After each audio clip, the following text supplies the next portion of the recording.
Bonjour les enfants, donc là je vais vous parler de la campagne de Russie qu'a menée Napoléon en 1812.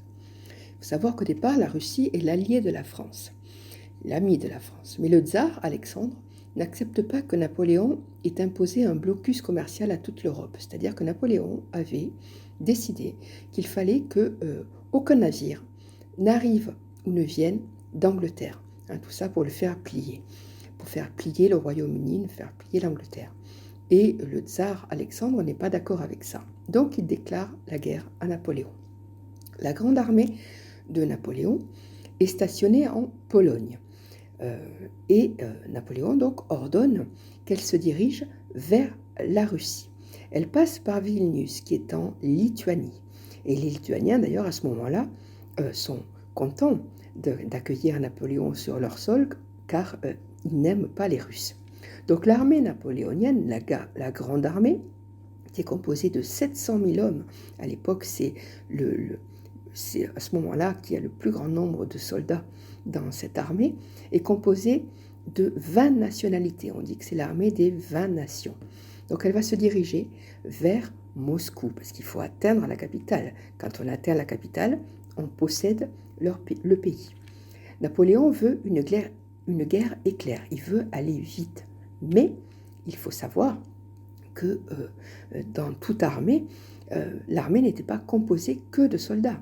Il y avait aussi des familles, des soldats, des femmes et quelquefois des enfants qui étaient là. Donc la progression va se faire malgré tout assez lentement.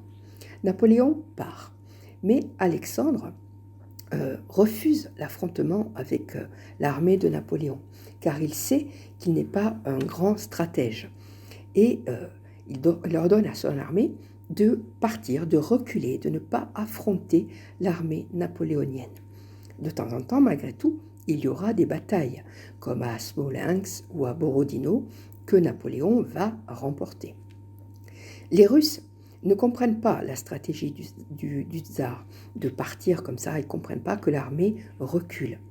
Mais Alexandre a sa petite idée en tête, et petite idée qui lui a été donnée par un de ses généraux, le général ou le maréchal, je ne sais plus, Koutouzov, qui avait participé à la bataille d'Austerlitz et qui l'avait perdu, bien évidemment. Et lui était très en colère, il voulait combattre encore l'armée napoléonienne. Donc, Alexandre ordonne à ce que tous les villageois et tous les habitants des villes que Napoléon allait traverser quittent leur village ou leur ville en emportant tout avec eux, la nourriture, le bétail aussi, et il leur donne, et ça c'est pas anodin, à ce que toutes les cultures soient brûlées. Il ne reste plus un seul champ de blé, par exemple, intact, au passage de l'armée de Napoléon. Donc l'armée manque de nourriture, manque de fourrage pour les animaux, beaucoup de chevaux meurent en route, et en plus, beaucoup de soldats quittent l'armée, désertent et s'en vont devant les difficultés. L'été, l'été est très chaud, parce qu'il faut savoir que l'armée va se diriger vers Moscou au mois de juin. Donc l'été est très chaud, il y a un manque d'eau, donc les soldats souffrent sur la route, ils souffrent beaucoup. Napoléon, quand il passe dans les villes et les villages qu'il traverse, il fait afficher des mots disant qu'il veut que les villageois, entre autres, se rallient à lui parce qu'il veut leur accorder la liberté. Beaucoup refusent et ne rentrent pas dans le jeu de Napoléon. Donc l'armée napoléonienne va à marche forcée vers Moscou, tout en livrant quelques batailles. Donc beaucoup de soldats meurent dans les batailles et aussi par des maladies comme le typhus. Et finalement, au mois d'octobre, le 15 octobre, Napoléon entre dans Moscou. Mais attention, il faut savoir que les Russes ont brûlé la ville. Le tsar a ordonné qu'il ne reste plus rien. La politique de la terre brûlée.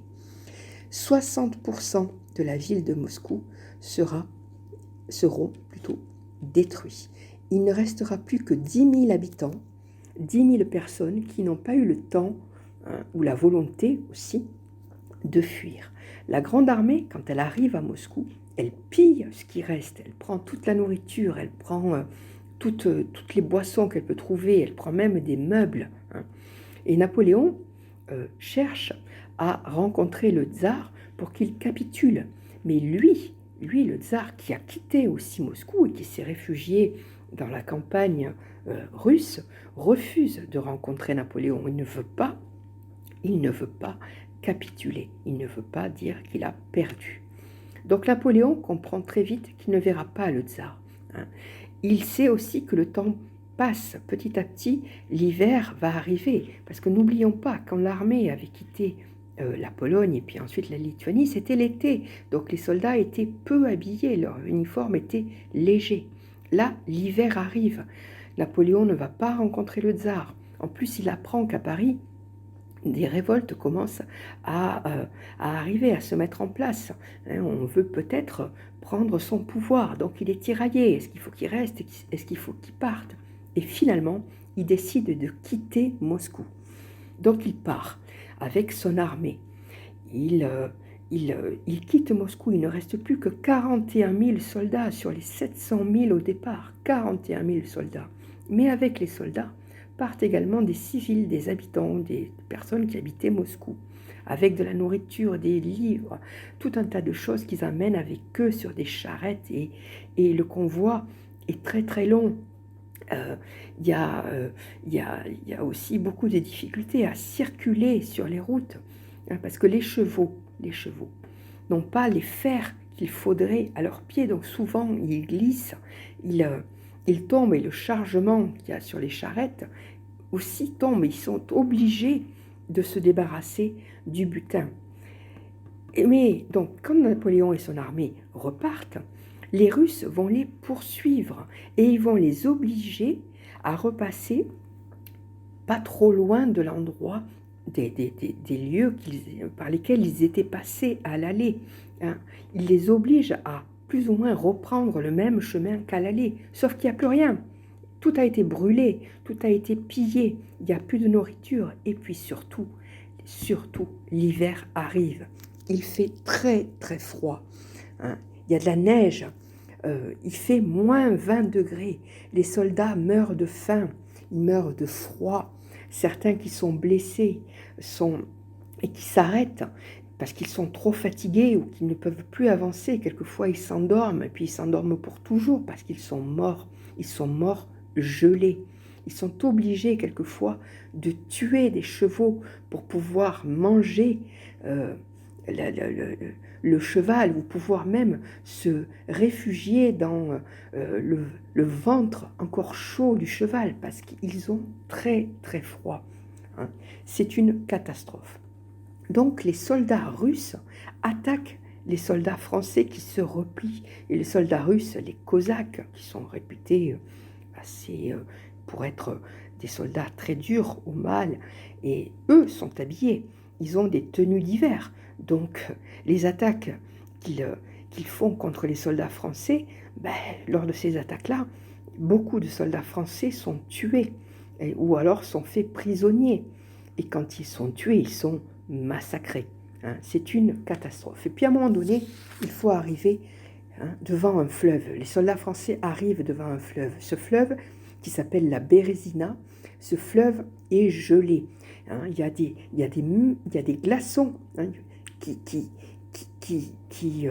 coulent comme ça dans l'eau, mais il faut traverser ce fleuve. Il n'y a qu'un seul pont, et ce pont est contrôlé par les Russes. Donc Napoléon ordonne la construction de 2 ponts, et un troisième qui va servir de leurre, par lequel les soldats ne pourront pas passer, mais il ordonne que sur ces 2 ponts principaux, tout son cortège, tous ces soldats, tous les gens qui suivent passent.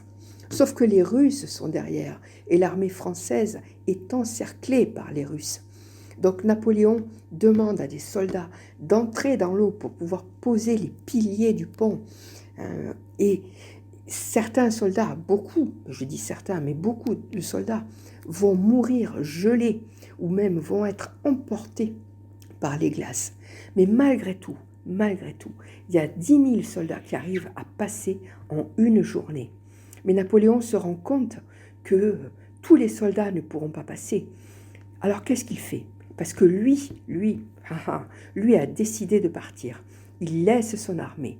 Et en partant, il ordonne à ce que les ponts qui ont été construits soient brûlés. Les gens qui n'ont pas pu passer voient que les ponts sont en train de brûler. Ils veulent passer à tout prix. Donc, c'est la ruée sur les ponts. On essaie, on pousse les gens, on leur marche dessus. Là, c'est sauf qui peut, quoi. Il n'y a plus aucun... il n'y a pas de pitié. On veut sauver sa peau. Voilà. Donc, il y a très peu de gens qui vont réussir à passer. Très, très peu, enfin, sur toute l'armée. Il y a 15 000 personnes qui vont être laissées, abandonnées et qui vont être massacrées par les Russes ou alors fait prisonniers. D'ailleurs, certains d'entre eux demanderont la nationalité russe quelques années après, ils ne reviendront plus jamais en France, n'importe quoi. Donc ils ne pourront plus jamais revenir en France, ils resteront là-bas en Russie. Et l'armée, tant bien que mal, arrive jusqu'à Vilnius. Et il faut savoir que sur les 700 000 hommes qui étaient partis au mois de juin, au mois de décembre, n'arrivent que 30 000 hommes. Imaginez l'hécatombe. D'ailleurs, quelques années plus tard, on trouvera à Vilnius les restes, dans une fosse commune, les restes de soldats français qui n'avaient pas pu revenir vers la France. On va retrouver ça.